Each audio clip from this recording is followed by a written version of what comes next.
안녕하세요. 김선환입니다. 이번 강의는 SI 기초편 6째 장 손실 2번째 파트입니다. 지난 장에서 손실의 원인 및 손실이 있는 전송선 그리고 감쇄에 대해서 살펴보았습니다. 이번 파트에서는 주파수 영역 특성과 시간 영역 특성 그리고 손실을 보상하는 방법에 대해서 알아볼 것입니다. 라인, 즉 전송선의 특성을 말할 때는 특성 임피던스와 속도를 언급해야 합니다. 이상적 손실 라인은 특성 임피던스 Z0와 속도 V가 주파수에 대해서 일정합니다. 그리고 감쇄는 주파수의 제곱근에 비례하는 도체 손실과 주파수에 비례하는 유전체 손실이 있습니다. 즉, 이상적 손실 라인은 유전 상수와 손실 계수가 주파수에 대해서 일정하다고 가정합니다. 이런 가정은 대부분의 경우에 좋은 근사입니다. 그러나 실제에서 손실 계수를 알 수 있는 유일한 방법은 측정밖에 없습니다.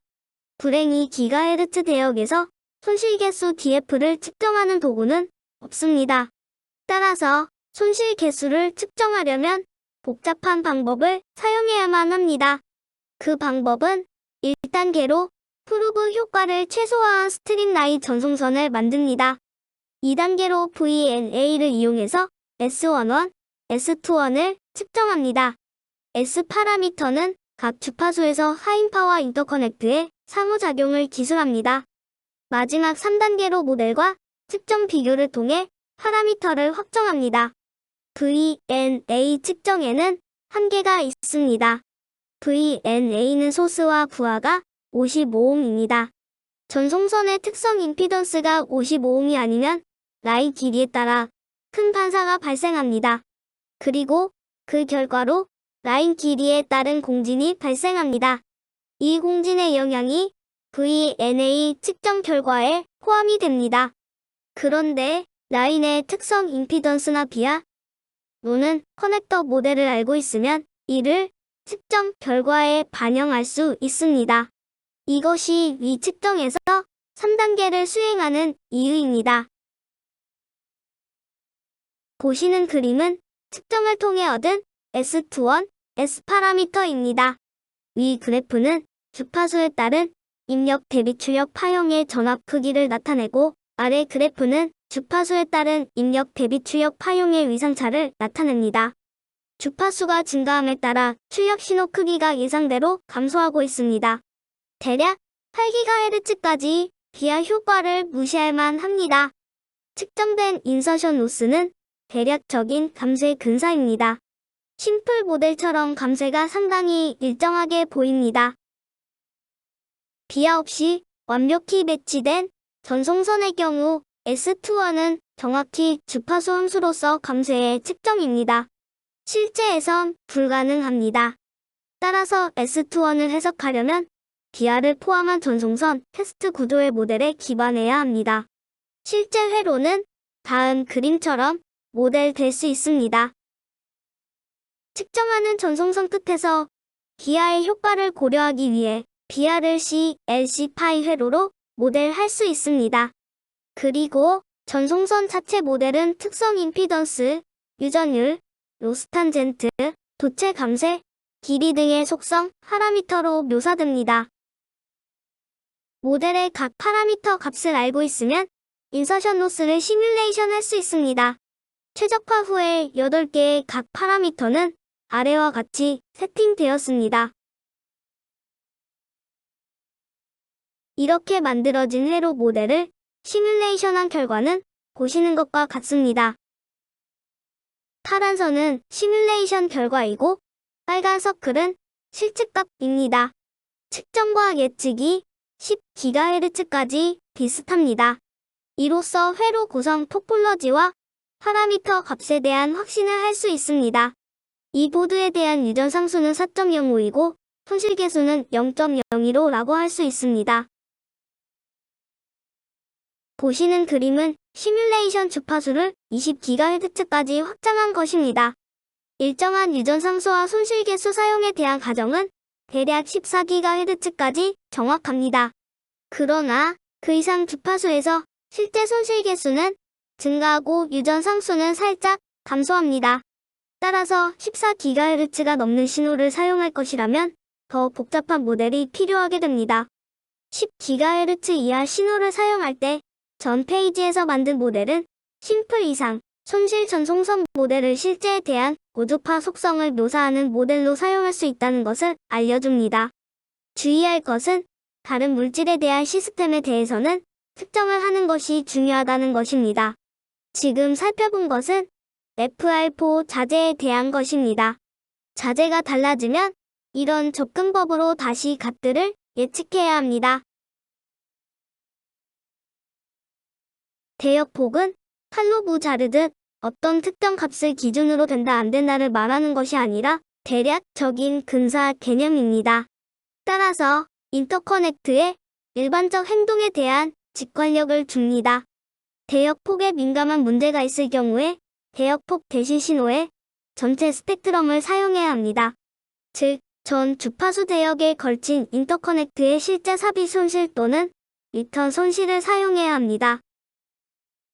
라인이 길수록 고주파 손실은 커지고 라인의 대역폭은 줄어듭니다.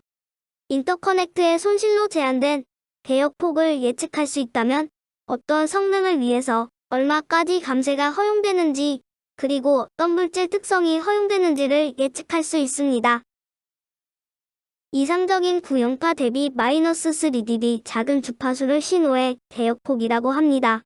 대역폭 이상의 주파수 성분은 신호에서 적기 때문에 무시할 만합니다. 전송선의 어떤 거리 뒤에서 3dB 감쇄 주파수를 계산할 수 있는데 이렇게 계산된 주파수는 그 지점에서 전송선의 대역폭입니다. 유전체 손실이 주요한 주파수 영역에서 도체 손실을 무시한 감쇄는 아래 힙과 같습니다. 감쇄가 3dB일 경우 그 주파수는 전송선의 대역폭이라 말할 수 있습니다. 전송선의 대역폭 식은 아래와 같습니다. 길이가 길어질수록 대역폭은 낮아지고 감쇄가 3dB에 이르는 주파수도 낮아집니다. 손실 개수 DF 값이 높아지면 인터커넥트의 대역폭은 낮아집니다. 이상적 구형파는 상승시간이 0이고 신호 스펙트럼의 대역폭은 무한대입니다. 대역폭을 줄이기 위해 스펙트럼에 어떤 짓을 하면 상승시간 RT는 증가합니다. 상승시간 RT는 대역폭 BW분의 0.35입니다. 이 식의 대역폭 BW에 전 페이지에서 구한 전송선 대역폭 공식을 대입하면 전송선을 통과한 후 상승 신호는 아래 식과 같습니다. 손실 전송선에서 원래 대역폭은 물질의 손실 개수에 의해서 제한을 받습니다. 예를 들어 FR4 자재의 손실 개수 DF가 0.02이고 라인 길이가 1인치일 경우 상승 시간은 이 공식에 따라 10피코초가 됩니다. 길이가 10인치라면 상승 시간은 100피코초입니다. 1피코초 신호가 이 라인에 주입되면 100피코초가 나옵니다. 이렇게 상승 시간이 증가하는 이유는 고주파 성분이 유전체에 흡수되어 열로 변환되기 때문입니다. 위식을 통해 FR4 전송선에서 진행하는 신호의 상승 시간은 10피코초 per 인치로 증가한다는 엄지 규칙을 도출할 수 있습니다. 보시는 표는 자재별로 유전율과 손실 개수 그리고 그 자재에서 신호선 길이당 증가되는 신호의 상승 시간을 보여줍니다. 진행하는 신호의 실제 상승 시간 RT는 라인의 길이와 라미네이트의 손실 개수 DF에 의해 좌우됩니다.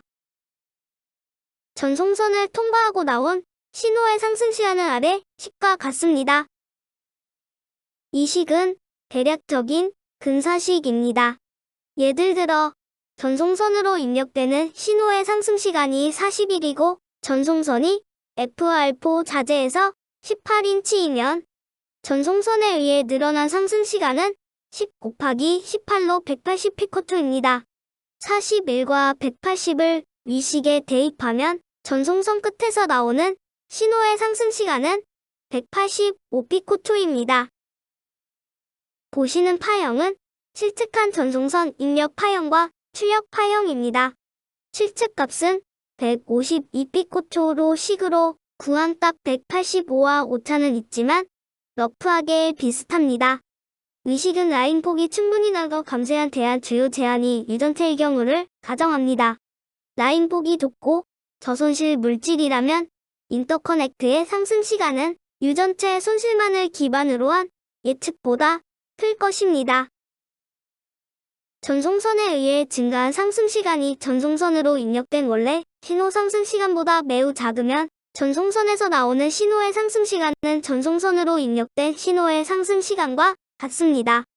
전 페이지에서 구한식을 변형하면 전송선 입력 신호의 상승 시간 대비 출력 신호의 상승 시간 비에 대한 식은 아래와 같이 됩니다. 손실이 염려되는 상승 시간 디그라데이션이 25%라고 하면 출력 신호의 상승 시간을 25% 증가시키기 위해서 전송선에 의해 증가된 상승 시간은 입력 신호 상승 시간의 50%보다 커야 합니다.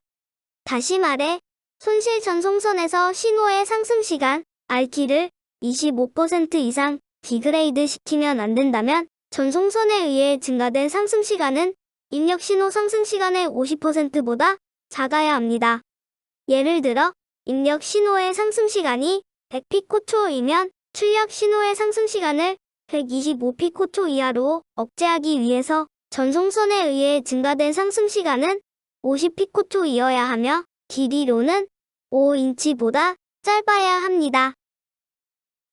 전송선 증가 상승 시간이 입력 신호 상승 시간의 반보다 크다는 것은 0.01 곱하기 거리 D가 입력 신호 상승 시간의 반보다 크다는 것과 같습니다. 즉 거리 D가 50RT인보다 큰 경우입니다. 예를 들어 RT인이 1나노초일 때 전송선 길이가 50인치즈보다 길면 손실 효과가 상승 시간 RT를 디그레이드 시켜 ISI 문제를 유발할 수 있습니다. 전송선 길이가 50인치즈보다 작으면 손실 효과가 그다지 크지 않다고 볼 수 있습니다. RT인이 0.1나노초라면 5인치즈부터 문제가 되기 시작합니다. 동작 주파수 100MHz 신호는 상승 시간이 1나노초인 신호일 수 있는데 크기가 12인치인 보드에서 문제가 되지 않습니다. 그러나 50인치 이상 길이를 갖는 백플레인에서는 문제가 될 수 있습니다. 혹은 0.1나노초의 상승 시간을 갖는 동작 주파수 500MHz 신호는 12인치 보드에서 문제가 될 수 있습니다. FR4에서 전송선 길이가 입력 상승 시간의 50배보다 크면 손실 효과가 중요한 역할을 합니다.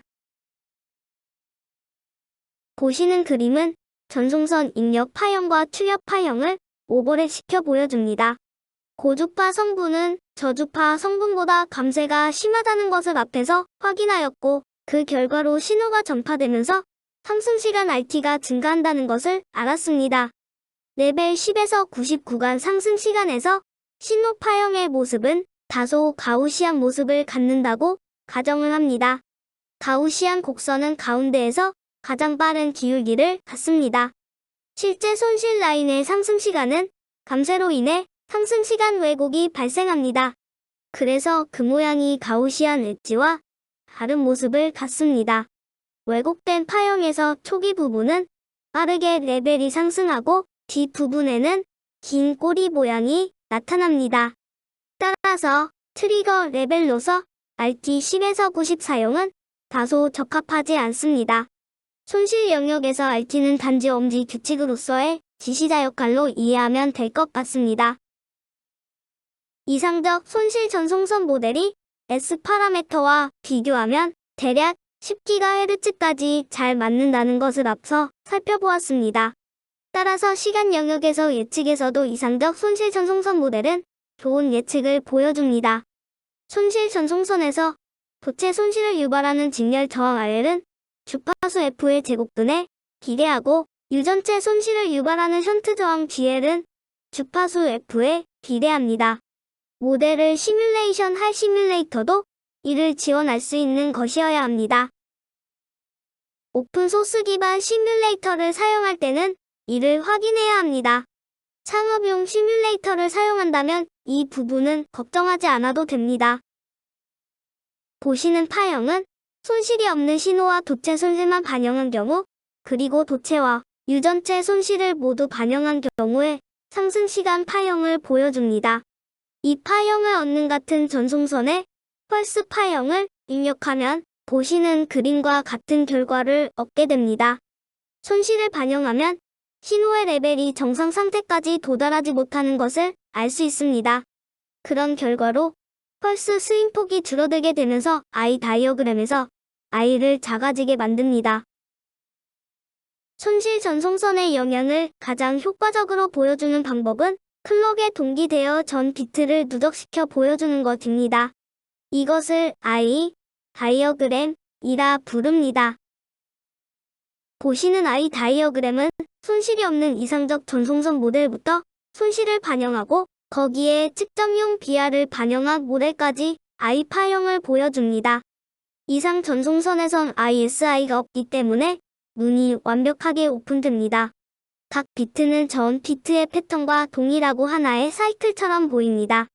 전송선에 손실과 불연속이 있으면 눈을 닫게 합니다. 눈이 노이즈 마진보다 더 닫히면 비트 에러율이 증가하게 되고 폴트 가능성이 높아지게 됩니다. 조금 전 살펴본 I에 영향을 주는 보드 디자인 요소는 기아에 의한 커패시티브 혹은 인덕티브 불연속, 도체 손실과 유전체 손실 등입니다. 보드 레벨에서 상승시간 디그레이드를 최소화하는 방법은 민감한 라인일 경우 사용된 비하 수를 최소화하고 비하 임피던스를 전송선 임피던스에 근사시키는 것입니다. 이것은 PCB 디자인 시에 홀 크기, 안티패드 크기, 랜드패드 크기 등을 최적화하는 것을 말합니다. 5장 반사편에서 커넥터 보상 테크닉과 유사한 방법입니다. 특성 임피던스 공식 Z0는 루트 C분의 L로부터 비하의 캐패시턴스 값을 다음식처럼 알 수 있습니다. 예를 들어 신호 비하와 리턴 경로 사이에 루프 인덕턴스가 0.3나노헨리이고 특성 임피던스가 55옴이면 기아의 커패시턴스는 0.12피코페럿입니다. 일반적으로 기아의 탑면과 바닥면 패드는 과도한 커패시턴스를 갖습니다. 따라서 패드 크기를 줄이고 한가의 클리어런스를 늘리면 전송선 임피던스에 잘 매치되게 할 수 있습니다. 결과적으로 상승시간 디그레이드를 완화시켜줄 수 있습니다. 손실을 보상할 수 있는 두 번째 방법은 신호의 선폭을 조정하는 것입니다. 신호 선폭은 도체 손실에 영향을 주는 주요 항목입니다. 유전체의 두께를 변경하면 목표 특성 임피던스 유지를 위해서 신호 선폭도 같이 조정되어야 합니다. 신호 선폭이 커지면 유전체 두께도 증가해야 합니다. 대역폭 관점에서 보면 라인폭을 매우 넓게 하는 것은 대역폭 증가에 별 영향이 없습니다. 왜냐하면 수기가헤르츠에서는 유전체 손실이 주요하기 때문입니다. 감쇄를 적게 하는 것이 중요하다면 먼저 넓은 라인을 사용해야 합니다. 감쇄는 대역폭과 관련이 있고 방금 라인폭을 매우 넓게 하는 것이 별 영향이 없다고 했는데 지금 넓은 라인을 사용하라고 하는 것은 적절히 넓은 폭의 라인을 사용하라는 것입니다. 즉 5mm 이하는 감쇄가 크기 때문에 사용하지 말고 10mm 이상은 더 이상 감쇄에 큰 영향이 없으므로 10mm 이상 사용할 필요가 없다는 것입니다. 이때는 유전체의 손실이 주요합니다. FR4 라미네이트에서 최소 감쇄를 위한 최적의 라인 폭은 5에서 10mm입니다. 보시는 그림은 신호 선폭을 다르게 했을 때 길이당 감쇄를 보여줍니다. 선폭이 좁을 때 감쇄가 크게 일어나고 일정 선폭 이상이 되면 더 이상 감쇄가 커지지 않습니다. 같은 선폭에서 주파수가 올라가면 감쇄는 당연히 더 커질 것입니다. 비하도 최적화되고 라인폭도 10mm라면 손실을 보상하기 위해 그 다음으로 해야 할 것은 더 낮은 손실계수 자재를 선택하는 것입니다. 보드 자재가 달라지면 자재의 감쇄가 더 커지지 않는 선폭은 달라집니다. 낮은 손실의 라미네이트에선 20mm 선폭을 사용해야 할 수 있습니다. 그래야 감쇄를 라미네이션 물질이 주관할 수 있습니다. 인터커넥트의 고속 성능을 예측하기 위해서 물질 속성에 정확한 값을 가져야 하는 것이 중요한 이유가 바로 이것입니다. 보시는 그래프는 저손실 자재를 사용했을 때 선폭에 따른 길이당 손실을 보여줍니다. 여기서는 감쇄가 매우 작게 일어나기 시작하는 선폭이 대략 20mm입니다. 지금까지는 보드 레벨에서 손실을 보상하는 방법에 대해서 살펴봤고, 이제 칩 레벨에서 어떻게 손실을 보상하는지 간단히 알아보겠습니다. 샤프한 볼티지 스텝을 사용하면, 즉 상승 시간이 매우 짧으면 왜곡된 신호가 인터커넥트 끝에서 나옵니다. 왜곡의 정도를 예측할 수 있다면 미리 신호를 반대 방향으로 왜곡시켜 인터커넥트에 주입하여 인터커넥트를 지난 후에 신호가 입력과 유사한 상승 시간을 유지하게 할 수 있습니다. 의도적으로 파형을 왜곡하는 두 가지 방법은 초기 신호에 추가 고주파 신호를 더하는 프리앰퍼시스와 간단한 필터를 사용하여 저주파 성분을 제거하는 이퀄라이제이션이 있습니다. 이 방법을 사용할 때 인터커넥트의 왜곡을 예측할 수 있어야 합니다. 즉, 라미네이트 물질의 특성을 알아야 합니다. 보시는 그림은 드라이버와 인터커넥트 그리고 리시버를 보여줍니다. 드라이버에서 나온 신호, 즉 인터커넥트로 주입된 신호는 샤프한 볼티지 스텝과 정상적인 볼티지 레벨을 보여줍니다.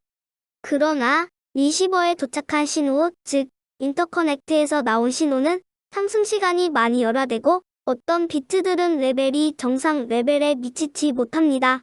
이것은 인터커넥트의 손실이 그만큼 크기 때문입니다. 보시는 그림은 인터커넥트의 대역폭을 케이블 프리퀀시 리스폰스라는 이름으로 보여줍니다.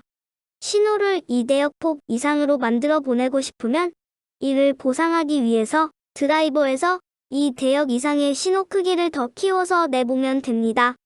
이를 프리앰퍼시스라고 하고, 그림에서 프리앰퍼시스 필터 프리퀀시 리스폰스라는 이름의 그래프는 주파수별 드라이버 출력 이득 특성을 나타냅니다. 결과적으로 이 두 그래프가 합쳐져서 빨간 그래프 같은 주파수 특성을 만들어냅니다.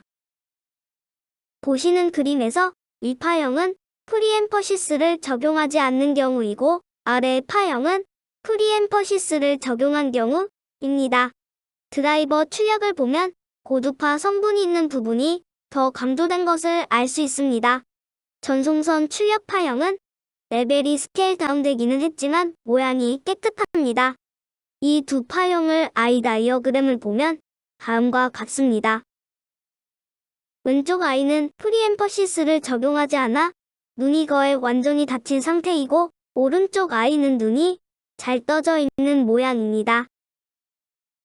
프리앰퍼시스는 드라이버단에서 행해지는 보상 방법이고, 리시버단에서는 아래 그림과 같이 보상합니다. 리시버에서도 프리앰퍼시스와 유사하게 고주파 영역의 이득을 키워줍니다. 이렇게 되면 전달되어 들어온 신호의 고주파 성분이 커져서 전반적인 대역폭 증가 효과가 나타납니다. 이것을 이퀄라이제이션이라고 합니다. 고주파 성분 보상을 할 때 너무 과하게 하면 역효과가 있을 수 있기 때문에 전송선 손실을 감안하여 적절한 이득을 주어야 합니다. 이런 이득값을 리시버에게 써주어야 합니다.